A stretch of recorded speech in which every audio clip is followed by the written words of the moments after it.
Welcome to the IPEX UCE mobile application video for Windows Desktop. If you haven't set up your application yet, please refer to the UCE installation video for Windows.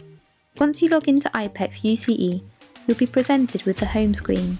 On the left-hand side of the screen you can see different options for UCE, which will provide different features of the application. To redial a number, select the phone icon. This shows your call log. Within the call log, you can see all calls, missed, incoming, outgoing and rejected calls. Under all calls you can see a summary.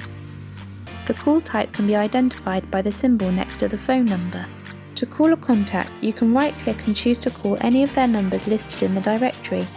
If you have any questions regarding your UCE application, please contact your telephony provider.